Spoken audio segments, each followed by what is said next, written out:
Hi, I'm Ayman. This is AI and Web3 Simply. I'm joined by my co-hosts, MG and Jad. How are we doing today? Yo, Ayman, all's good. How about you? And we also have to give credit to Yara, who's in the background. Who's always in the background with us, helping us out with a bunch of things. Thank you, Yara. So, So, what topics do we have for today? yeah, It's been a busy week. it's been a busy week. We got some news out of the crypto world. So we got early So, you know, remind me. I've heard of that remember before. Was yeah, that before AI? It was a thing before there AI. What was was that again? there was a brief time where there was a bull run, then crypto faded a bit. There was NFTs. Remember the word NFTs? Yeah, so crypto, virtual currencies. Big news out of SEC. So they just approved a few applications from Nasdaq, CBOE, and the NYSE to list. English, MG. So basically, You it's said just SEC, ETF, and I'm gonna say ABCD, plain English. I can't help it if they're just NASDAQ. acronyms. If they're just acronyms. So the Securities Exchange Commission approved a few applications by the Nasdaq, which is the National Association. I'm not sure what the Nasdaq stands for, but anyway, the Nasdaq and a few others to file applications for Ethereum ETFs. Now, the market reacted positively for that, but it's not yet full in motion because these are just applications to be able to host the Ethereum ETFs, while the ETF issuers are yet to get the green light from the SEC. While this was not the possibility, or this was not the likely outcome a few months ago, because we recently got the Bitcoin ETF thing, and now the SEC also gave Ethereum, or gave Nasdaq, the application or the approval for the application for Ethereum NFTs, where at a certain stage it was considered a security, but maybe a commodity. But now we can accept few applications for Ethereum ETFs.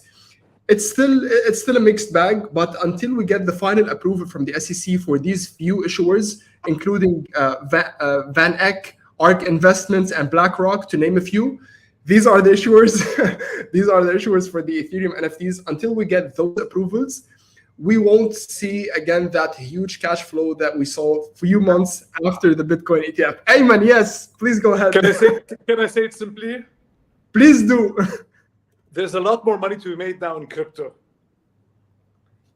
This is why everybody's excited about this. There's a lot more money to be made now in crypto, because once a regulated entity like the SEC in the US says, you know what, I'm okay with a digital currency like ETF to be traded with certain guidelines, that means a lot more money is going to come into crypto, and a lot more people will make money within crypto. So a lot of people so the universities that you go to, the retirement funds that you pay towards, your employer might also save some money for you in long-term planning, anything that you do for long-term investment, retirement, school funds, and so on. All of that money goes into investments. They put them in usually things like Apple, Google, cotton, gold. And now they can add to the mix digital currencies like Bitcoin and like Ethereum.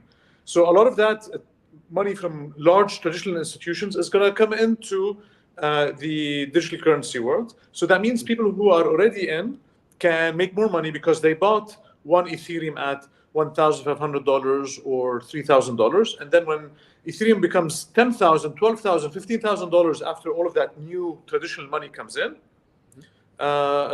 people can make money on this. So this is an acknowledgement for Ethereum being accepted is an acknowledgement for how a digital currency tends to be approved and available, and something that we can that large institutions can stand behind, and it's all over the financial industry news. Yeah, 100%.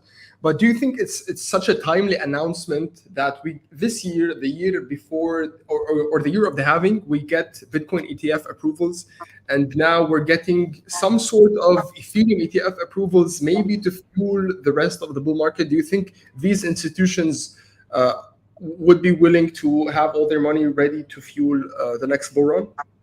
I think ETFs today being approved by the SEC are a byproduct of the large mess that the exchange FTX made. So with the mess of FTX, the SEC had to step in and clean up the crypto market and in terms of regulation and clarity on what is allowed and what is not allowed.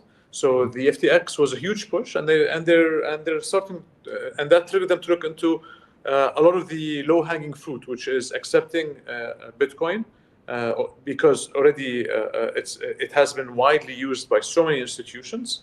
And then second, now accepting one of the very popular digital currencies, Ethereum as well, and shutting down some exchanges, finding other regulations, finding other exchanges for poor regulation, for poorly following regulation, and tightening and finding others and tightening the rules and providing more clarity on this. So that's a byproduct from our old friend SPF, who was leading crashing FTX and a lot of people's money in the process.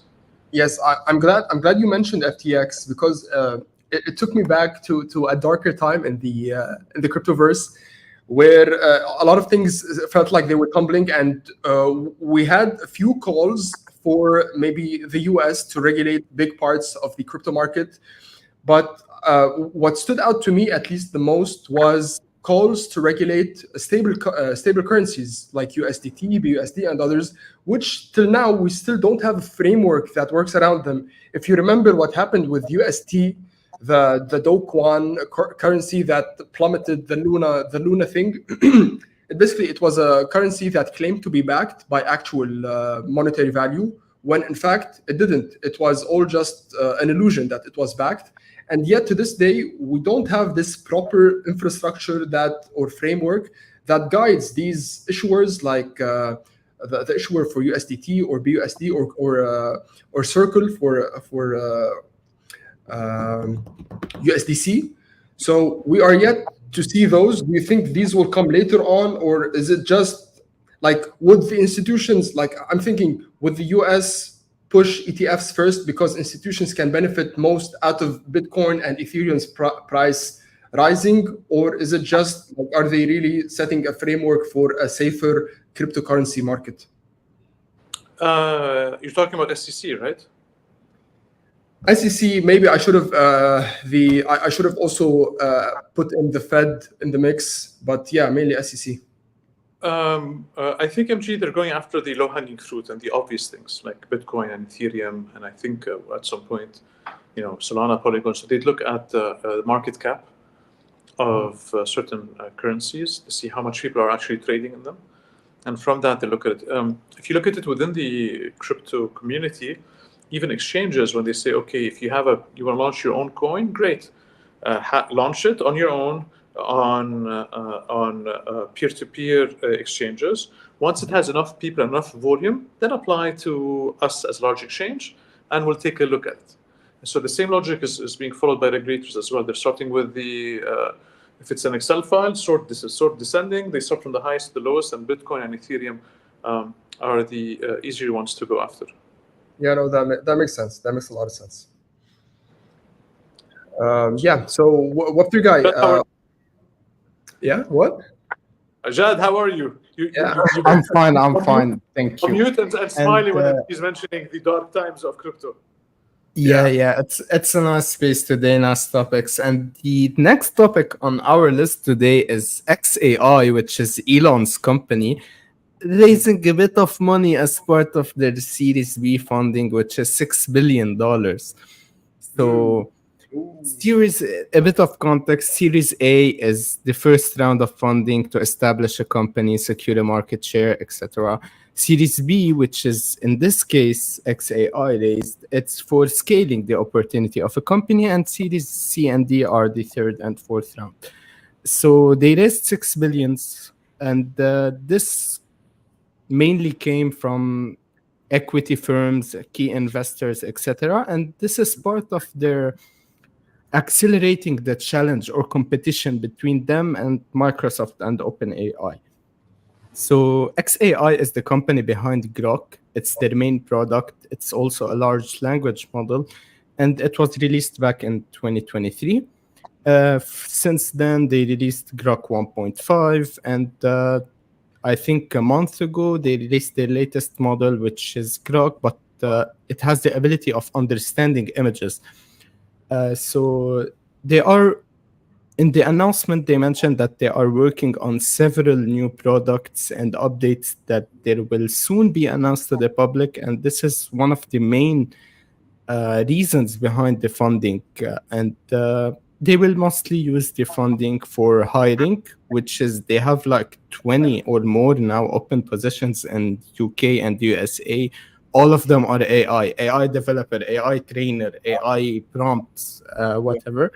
And yeah, they want to take XAI products to the market, build advanced infrastructure. I'm guessing they're establishing bigger data centers, and they want to accelerate the research and development department at XAI. With AI, there won't be one clear winner that will take that will. With AI, there will not be one clear winner who will take care of all use cases.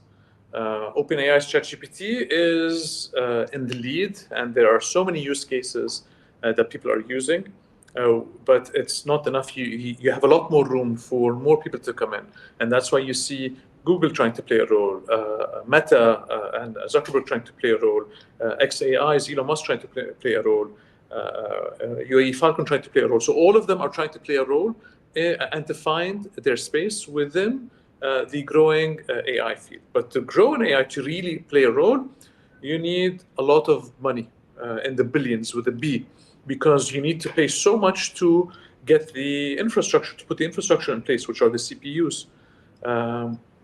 And that's why we have NVIDIA to be such a large company.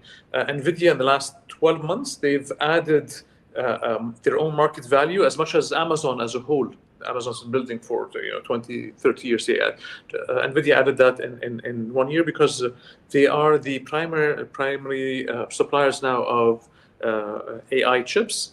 But Microsoft is building its own AI chips. Google's building its own AI chips. So a lot of money needs to go into that. Second, a lot of money needs to go to powering those chips. So energy usage, that's also a big aspect. And the third is the fight for talent. Now suddenly everybody wants people who are in AI, from developers to trainers and so on. And the salaries are very, very high because the demand is huge, but the supply is low. So that's why if someone wants to play a very big role, they need billions of dollars now. In a few years, it's going to, the cost of the CPUs will come down, the cost of the energy for that will come down, the number of people in AI will grow, so that means the supply will be bigger to meet the demand, so the cost will go down with time. But for now, it's going to continue to be high. So with Elon raising money, $6 billion for this, so some of it is his own money, and then he's also raised from many other serious investors. So what that does is that gives Elon the cash he needs to buy the GPUs and to pay for the people and so on. That gives Elon the credibility that not only are you doing this with you and your own money, even if people might disagree with his way of thinking, there are many other institutional investors that put in a lot of money with him as well. So that validates further. And third, for those who are working today in Meta and OpenAI and so on, and they want to make a move, they like Elon's style, it appeals to them, and they want to move there. Now they feel comfortable saying, okay, I'm going to leave my lucrative job in in my existing company and move to XAI because they've raised money, they have a long-term growth for this, they have access to X, the data of X to build the models on this. So with XAI building, we're going to have a much better experience with using the platform X. We're going to have a much better experience with using a different way of approaching a large language model, especially that Elon has complained a lot about Meta's LLM, about Google's LLM, and how they're building it and so on. He has something very specific in mind, and he needs billions of dollars to build it, and he has them now. Yeah, I totally agree. Like building AI is very expensive at the moment. And since you mentioned NVIDIA, I don't know if it came across you or MG if you saw it, But I think 2 days ago, when they were releasing their profit statement or so on, they gained their market cap increased like 287 billions in a minute. Wow. Yeah, like everyone was posting about it and so on. So yeah, I think the 6 billion is a reasonable number for an AI startup developing their own LLM. Of course, 6 billion. Jad will not accept anything less than that. Maybe 5.5, but 5.5 is his lowest he will accept. I know. It feels like now all the money is heading towards AI products, AI infrastructure. Even in the crypto world, a lot of AI coins are popping up just to follow maybe the trend, and maybe most of them would be scam coins. But it is the time for AI. Like it was fueled by OpenAI a few years ago with the announcement of GPT-4, with GPT, 3.5, and now continues to GPT-4, 4 plus, 4.0. Maybe a few months we'll see GPT-5. So yeah, I feel like OpenAI is currently leading the pack. Microsoft, Gemini, who we talked about how Gemini has been messing up maybe a bit, but yeah, I mean, OpenAI pretty solid. So also Jad, on this, I'm sending you now a graph. Give me a minute. I'm sending it to you. If you can share screen from your side, it's about the market value added versus expected revenue. So. Yep, 1 minute. So we're talking AI infrastructure. This is the graph that you sent, Jad. This was triggered by Jad's. Oh, it's reasonable to raise $6 billion. It's the minimum amount that you'd expect. So this reminds me of this. So you have to scroll down to the chart, and then this is in Yara in the background. If you can see for next time how we can have this a little bit more on the vertical side. Scroll down, not this one. Yes, this one. This one. Zoom into this. So what Scott Calloway is saying that we're in a bubble because the market value added is huge. It's in the trillions of dollars versus the expected revenue, which is around 20 billion. So the difference in money, the market value that has been added versus the expected revenue is huge.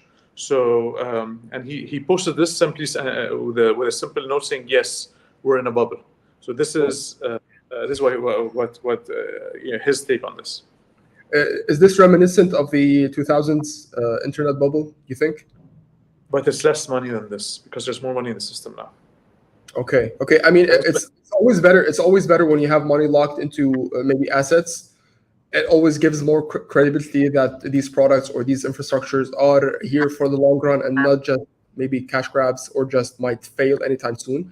So even though this may seem like a bubble, I think at least it sets an infrastructure for a few years ahead that AI will be dominating. A lot of money has to come into the system for us to. So these are all big bets that everybody's playing, and a lot of these companies will not be here in a few years, 3 years, 5 years, 7 years. They won't be here. So from our perspective, let's look at it from a user perspective. This is good for us as users, where we're going to have so many products of AI, different types of products on AI, and at some point it's going to have to evolve, and the costs of the chips will come down, the costs of the energy will come down, the costs of people to run this will come down. So we'll see what happens in a couple of years. Yeah, speaking of AI products, we got one news from Truecaller. Ayman, first of all, Ayman or Jad, do you guys use Truecaller by any chance? I met the founders a long time ago. Oh wow! Okay. They were interested in Lebanon because Lebanon was one of the first countries where Truecaller picked up on their own. So they're like, what is this country? Yeah, what's happening? What are we doing wrong? So that's why they were interested more in the market, and they're reaching out to people in that space. And I was one of them, and we got to talk. And the guys were always very ambitious. They're always very ambitious to grow things very big, and they have very key markets in India and the US and a few other places as well. So they've always been ambitious. So what are they up to now, MG? Yeah, so now they're integrating AI with a partnership through Microsoft. So what they announced is that they want to allow customers to use basically Truecaller to answer phone calls in their own voice. So as I mentioned, it is a partnership with Microsoft using Azure's AI speech. But for now, it's only available to paid users. So how it works, Ayman, is users, Truecaller users, must record a snippet or a few seconds of their voice, and then Truecaller will generate few templates, like pre-recorded templates. You can change some of the like aspects of the template, but however, it's still the same. You have to record your voice. It generates a response based on your voice, and now you can answer phone calls using your AI voice. I'm curious to know, Ayman, first of all, let me backtrack a bit. Were you, or have you ever used... Is this like voicemail? Is this like voicemail? So you call me and I was just about to ask, have you ever used voicemail? I know that you're a busy guy. You might not be able to answer all phone calls. Have you I've enabled, let's be very clear. So on how I've used that. So I've enabled voicemail on my phone for many, many years. And I've always gotten empty messages because people who would call me, they would be a bit confused of what is this? All right. So I'd either get dead air or hello, hello, hello, and then I'd hang up. Yeah. And so it was always something that it was just maintenance for me. I have to go in and delete those messages and so on. The reason I kept it for so long is my mobile provider, when I enabled voicemail, now I get text messages with the phone number that called me. It was easier for me in case I missed a call and so on, or if they were trying to call me and I was out of reach and so on, I would get a text message. So that helped me a little bit extra with keeping track of those calls to call people back, especially that when you're building a business, every call coming in is valuable to you and you call back every number. And that's my recommendation to all the entrepreneurs that any number that comes in, you pick it up or you call them back because they could be. And in my case, there were many leads that when I called them back, it was somebody referred them to me. They gave them my number and so on. So that's why I cared a lot about the voicemail and the messages. Walk me through the flow, MG. So I call you, you don't answer, and so the Truecaller app kicks in. So it's not not the voicemail from my mobile provider. It's not a voicemail. Yeah, it's not a voicemail. What I understood from the news, because if it were a voicemail, it's pretty much such a boring news that you're just recording your voice as voicemail because anyone can do that. I'm assuming that they're allowing the AI to answer or to carry on a few, maybe one minute or a few seconds of the conversation with the person you're calling using your voice based on some presets that you're not available right now to answer and so on. So instead of sending them into voicemail,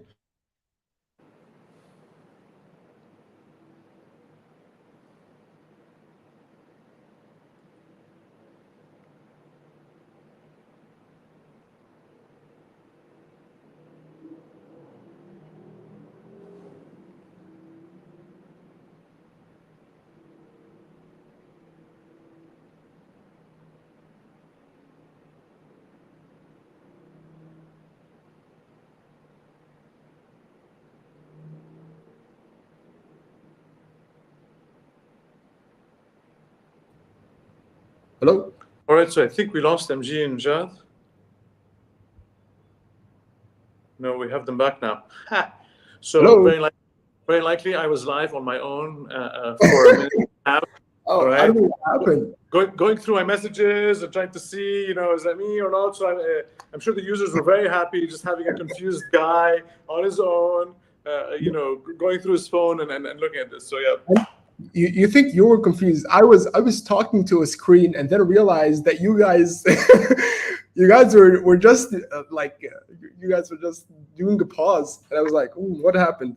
Then I was thinking a lot about the very complex problem you gave us. Yeah, 100%.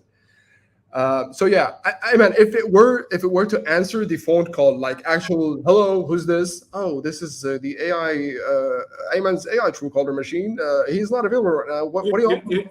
You know how I feel it would be a use case for me to use when somebody calls me and I can't answer. You know how you use your phone and say, "Can I call you back?" Yeah. So I've customized this to say, I'm in a meeting, let me call you back, or something like a little bit more on that. What idea I like to do is I would say, hey, MG, I'm in a meeting, let me call you back, thanks. Right, so something a little bit more. So only if it's in my voice, one. Two, if it's customized to the caller ID that's coming in. Yeah. To do so. So that's a maybe. That's a maybe on my side for that.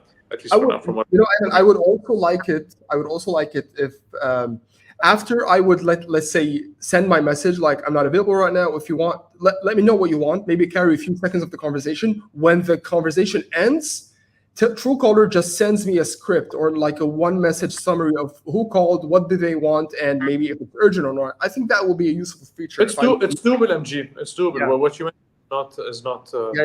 I think that will be pretty cool.